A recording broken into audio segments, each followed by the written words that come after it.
할렐루야. 오늘도 주의 은혜가 함께 하시고 우리를 지키시고 우리를 돌보시는 선한 목자 되신 주님께서 함께 하시는 복된 날 되시기를 원합니다. 시편 90편 3절과 4절 말씀을 보면 주께서 사람을 티끌로 돌아가게 하시고 말씀하시기를 너희 인생들은 돌아가라 하셨사오니 주의 목전에는 천년이 지나간 어제 같으며 밤의 한순간 같을 뿐임이니이다. 아멘. 하나님의 사람 모세의 시입니다.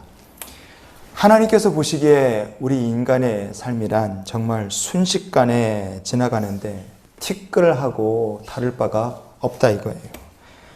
아마 어느덧 고왔던 모습도 다 사라지고 주름이 그냥 생기고 그냥 짜글짜글하고 흰머리도 막 생겨서 염색 안 하면 그냥 하얗게 그냥 서리가 내리신 분들도 계시고 그냥 아파서 그냥 조금만 뭐 일하고 조금만 힘들면 그냥 골골골골 하는 자기 자신을 보면서 아이고야 이거 뭐 인생이 뭐냐 이렇게 인생이 참 헛되다 그런 느낌을 받는 분이 혹시 계실지 모르겠어요. 인생이 참 허무하다. 어떤 사람은 인생이 허무하다 그렇게 말할지 모르지만 그러나 하나님의 은혜를 누리며 허무한 인생이 아니라 복된 인생을 사는 비결이 오늘 말씀에 적혀 있는 줄 믿습니다. 같이 말씀을 묵상해 보기를 원합니다. 잠언 11장 27절 같이 읽어보시겠습니다. 선을 간절히 구하는 자는 은총을 얻으려니와 악을 더듬어 찾는 자에게는 악이 임하리라. 아멘. 악을 더듬어 찾는다 그랬어요. 찾는다는 말이 이 말이 히브리어로 베도레스라는 말입니다. 원래 이 말은 도레스 찾는다는 말인데 도레스란 히브리어 찾는다는 뜻도 있고 그리고 돌본다는 뜻도 있는 말입니다. 그래서 찾고 돌본다. 자, 첫 번째로 이 도레스라는 말, 베도레스의 이 도레스라는 말에서 나왔는데 이 도레스라는 말은 뭘 돌본다는 얘기입니까? 첫 번째는 땅을 돌본다는 뜻입니다. 땅을 돌본다. 자, 신명기 11장 12절을 같이 읽어보시겠습니다. 내 하나님 여호와께서 돌보아 주시는 땅이라 연초부터 연말까지 내 하나님 여호와의 눈이 항상 그 위에 있느니라. 아멘. 자, 이 도레스라는 말은 첫 번째는 어떤 뜻입니까? 하나님께서 그 땅을 돌봐주신다. 그때 쓰인 말이 이 도레스라는 말입니다. 연초부터 연말까지 하나님께서 돌봐주시는 땅. 뭐 때문에 돌봐주십니까? 자기 백성 때문에 돌봐주시는 거예요. 여러분, 우리가 하나님께서 내 백성이기 때문에 연초부터 연말까지 돌봐주시는 여러분의 장막터가 되고 인생이 되실 수 있기를 주님의 이름으로 축복을 드립니다. 그런 인생이 돼야 정말 복된 인생이겠죠. 두 번째, 이 도레스라는 말은 무엇을 돌봐준다는 뜻인가? 두 번째 뜻은 잃어버린 사람을 돌봐준다. 혹은 하나님께서 포로된 자를 돌봐주신다. 그런 뜻으로 성경에 쓰입니다. 예레미야 39장 17절 같이 읽어보시겠습니다. 시작. 여호와의 말씀이니라 내가 그날에 너를 구원하리니 내가 그 두려워하는 사람들의 손에 넘겨지지 아니하리라. 아멘. 예레미야 선지자가 감옥에 다 갇혀 있을 때 하나님께서 뭐라고 하셨습니까? 내가 너를 구원할 것이다. 여러분, 그래서 이 도레스라는 말은 하나님께서 포로된 자, 갇힌 자를 찾아서 구원해 주신다. 그런 뜻이에요. 쫓겨난 자가 있다. 시온을 찾는 자가 있다. 그럼 하나님께서 어떻게 하시겠다고 말씀하시는 겁니까?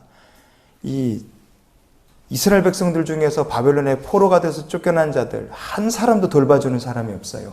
예루살렘에 남아 고생하던 예레미야 선지자뿐 아니라 바벨론의 포로로 끌려간 사람들도 아프고 상처 입고 그냥 정말 고생을 직사게 하고 있는데 세상은 이스라엘 백성들 포로로 끌려온 사람들이 죽든 말든 신경도 쓰지 않습니다. 바벨론에서 어떻게 평안하게 지낼 수 있어요? 바벨론 사람들이 돌봐준 게 아니라 누가 돌봐준 거예요? 그 땅에 포로로 끌려온 자기 백성을 하나님께서 돌봐주셨기 때문에 편안할 수 있었던 겁니다.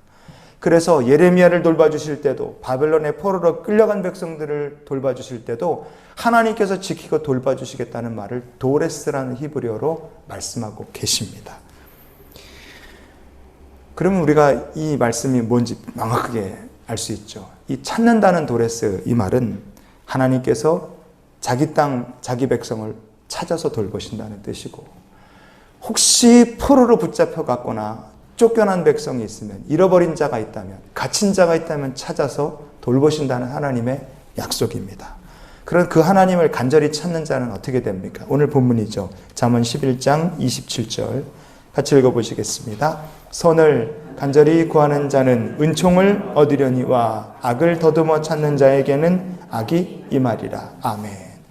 우리를 그렇게 찾으시고 돌보시는 그 하나님을 누군가가 간절히 찾을 때 하나님 어떻게 하시겠습니까? 하나님께서 그렇게 찾는 자에게 은총을 더하여 주신다는 거예요.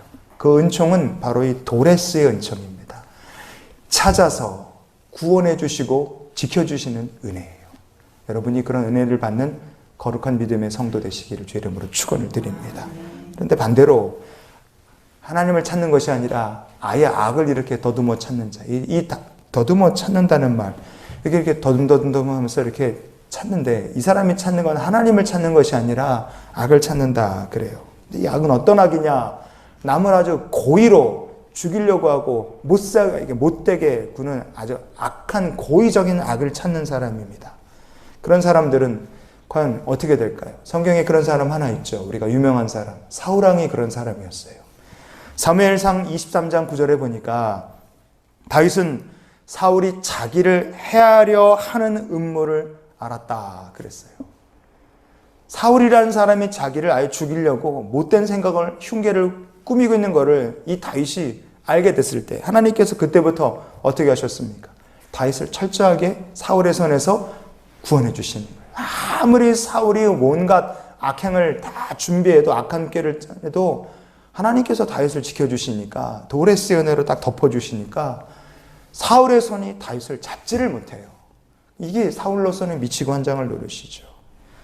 여러분, 만약에 누군가가 사울처럼 악한 의도를 가지고 세상을 산다 그러면 그에게는 뭐가 찾아올까요? 도우시고 지키시는 하나님의 은혜가 아니라 결국은 심판받을 악이 찾아오게 돼 있습니다. 사울이 어떻게 됐습니까? 사울이 악한 꾀를 가지고 다윗을 찾아다닐 때 그의 인생에 찾아온 건 악신이 찾아왔고, 두려움이 찾아왔고, 나중에는 사망의 심판이 그를 찾아오고 말았다 이거예요. 만약에 우리가 오늘도 우리를 돌보고 계시는 하나님, 지금도 우리를 돌보고 계시는 게 중요하죠. 내 인생이 감옥에 갇힌 것 같다, 여러분 그렇게 느끼십니까? 예레미야 선지자의 삶은 감옥에 갇힌 것처럼 앞이 안 보이는 캄캄한 삶이었을 거예요. 그런데 하나님께서 내가 너에게 도레스, 갇힌 너를 구원해주는 은혜를 베풀어 줄 것이다, 하나님께서 예레미야 선지자에게 말씀해 주셨습니다. 지금도 고난당하는 자기 백성을 하나님은 찾으시고 은혜로 덮어주십니다. 그런 은혜를 누리는 성도가 되실 수 있기를 바랍니다. 더 움켜쥐려고 하고, 더 못된 생각 가지고 살고, 남을 더 속이며 살고, 자기 이익을 위해서 되지도 않는 것들, 악을 찾아 헤매며 인생을 살면 결국 그 인생에 찾아오는 것은 심판받을 악입니다. 도우시는 하나님의 은혜, 우리를 덮어주시는 하나님의 지키신 은혜가 우리의 삶에 찾아올 수 없어요. 그럼 그 마지막은 사울의 죽음과 다를 바가 없어지게 되는 것을 우리가 기억했으면 좋겠습니다. 그래서 오늘 우리가 이렇게 기도하고 오늘 하루를 시작했으면 좋겠어요. 하나님, 지금도 저를 지켜주시고 제 삶을 주님께서 복 주시는 줄 믿습니다. 오늘 기도할 때 그 하나님을 찾게 해주시옵소서. 우리 가족들이 그 하나님을 찾게 해주시고, 일하는 일터한 가운데서도 나를 지키시고 도우시는 하나님, 건져주시는 그 하나님을 찾고 하나님께 찬양하는 거룩한 하루가 되게 해주시옵소서. 이렇게 기도하고 사는 우리 모두가 되기를 주의 이름으로 축원을 드립니다. 기도하시겠습니다.